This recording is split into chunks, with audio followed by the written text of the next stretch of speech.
بسم اللہ الرحمن الرحیم۔ آج ہم بات کریں گے چقندر کی۔ چقندر کو تو ہر آدمی جانتا ہے، لیکن یہ خون کو بڑھانے کے لیے بہت بڑی دوا بھی اور غذا بھی۔ اس کے اندر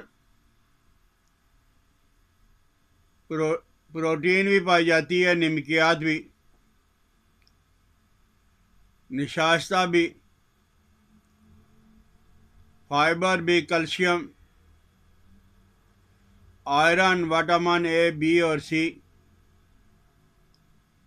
اس میں آئرن اور پوٹاش بہت زیادہ ہوتی ہے۔ ہمارے گھروں میں چقندر کا استعمال ہوتا ہے، لیکن اس نعمت کو جس انداز میں ہم استعمال کرتے ہیں وہ اس کا حق نہیں ہے۔ بس ہم نے اس کو پکا لیا یا گوشت میں ڈال کے پکا لیا، بس ہم نے سمجھا کہ یہ نعمت کا ہم نے حق ادا کر دیا۔ اس میں نہ چربی ہے نہ چکنائی ہے۔ چقندر ٹھنڈا ہوتا ہے، یعنی جگر کے لیے، معدہ کے لیے، لیکن یہ جگر اور معدہ کے لیے جو ہے اس کے فائدے اس کی وجہ سے جسم کے اندر ہیں، ٹھنڈک نہیں آتی، یعنی ناگواری نہیں ہوتی جسم کو۔ آج دیکھو گے کہ کتنے مرد اور عورتیں وہ یہ بالوں کا گرنے کا رونا روتے رہتے ہیں، اور طرح طرح کے شیمپو کیمیکل سے بھرپور، فائدہ کے بجائے جو وہ نقصان ہوتا جاتا ہے۔ اگر چقندر کا پانی نکال کے اس سے بالوں کو دھویا جائے، اور اگر کسی کے پاس سرکہ بھی ہے، شہد بھی ہے، اور اس میں کمی بیشی ہو جائے تب بھی کوئی مسئلہ نہیں ہوتا۔ آپ چقندر کا پانی نکالیں، آپ کے بال گر رہے ہیں، گر چکے ہیں، بالوں کی خشکی جاتی نہیں ہے، بفا ہے، سکری ہے، آپ چقندر کے پانی کے ساتھ دھوئیں۔ بلکہ جن لوگوں کو خارش ہے،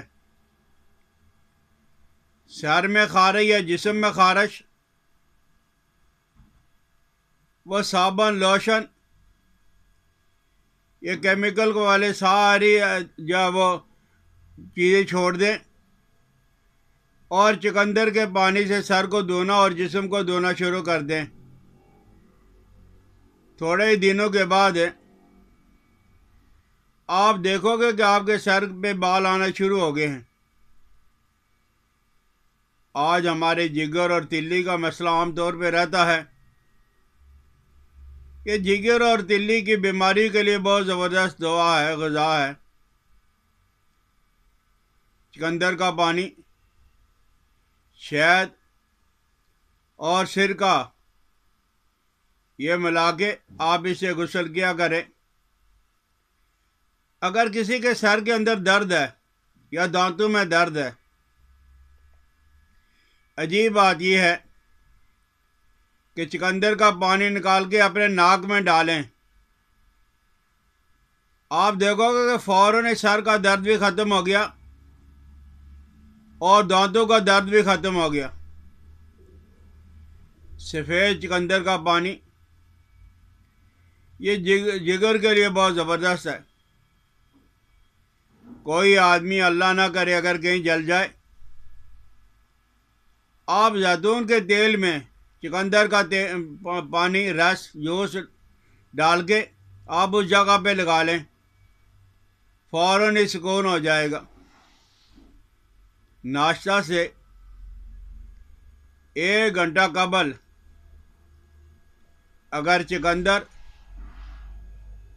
اس کا رس نکال کے جوس نکال کے 1 کپ پیا جائے اور 1-2 گھنٹہ کے بعد ناشتہ کیا جائے، دائمی قبض ختم ہو جائے گی۔ بواسیر خونی یا بادی تنگ کر رہی ہے، اس میں جو شدت ہوتی ہے، تکلیف ہوتی ہے، درد ٹیس محسوس ہوتی ہے، اس میں سکون آ جاتا ہے۔ اور اسی طرح خون کی پیدائش کو بڑھانے کے لیے کتنی عورتیں ایسی ہیں جن کا HB 9-10 ہمیشہ ہی رہتا تھا،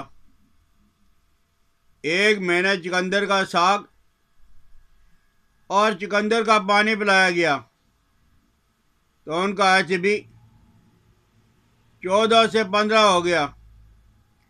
انیمیا کی کمی فوراً ہی دور ہو گئی۔ تو آپ چقندر کا اس طرح استعمال کریں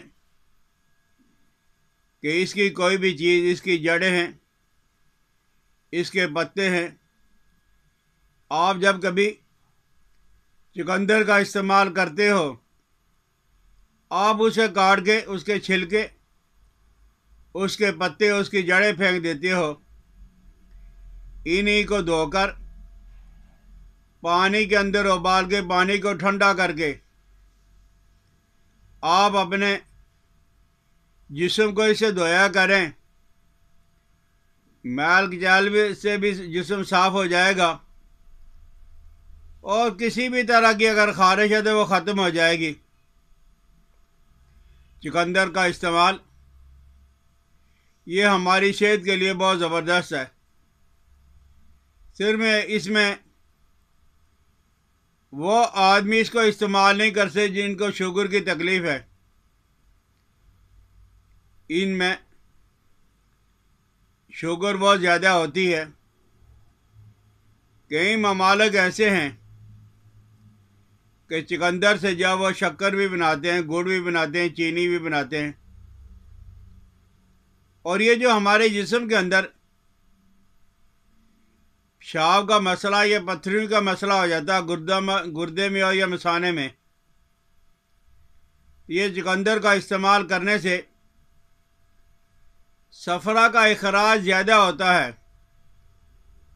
اس کا مطلب یہ ہے کہ یہ جو پتھریاں وغیرہ ہیں، ریت کے ذرات ہیں، وہ سارے کے سارے جب وہ نکل جاتے ہیں۔ چقندر کھائیں بھی لگائیں بھی۔ جو لوگ طرح طرح کی کریمیں اور لوشن استعمال کرتے ہیں، وہ کبھی چقندر کا پانی نکال کے اس میں اتنا ہی ایلو ویرا کا پانی ڈال کے اپنے چہرہ پہ لیپ کر لیں، اچھی طرح لگا لیں، 1-2 گھنٹہ کے بعد دھو ڈالیں۔ اور یہ جو ایلو ویرا اور چقندر کا پانی ہے، یہ ہمارے جسم کے اندر لیپ کرنے سے یہ اندر جذب ہو جاتا ہے، تو وہ جو خشکی کی وجہ سے کیل، ماسے، پمپل ہے، وہ تھوڑے دنوں کے بعد ہی دور ہو جاتے ہیں۔ تو چقندر اللہ کی نعمت ہے، اس سے فائدہ اٹھائیں۔ جن بچے اور بچیوں کو خون کی کمی ہے، انیمیا کی کمی ہے، HB ان کا نہیں بڑھتا، انہیں جوس کے طور پہ شہد ہے تو شہد ڈال لیں، ورنہ ویسے ہی پانی پلا دیں، تو انشاءاللہ العزیز HB انیمیا کا مسئلہ حل ہو جائے گا۔ اپنی دعاؤں میں مجھے یاد رکھنا۔ حکیم الیاس عبدالی کو اجازت دیں۔ السلام علیکم ورحمۃ اللہ وبرکاتہ۔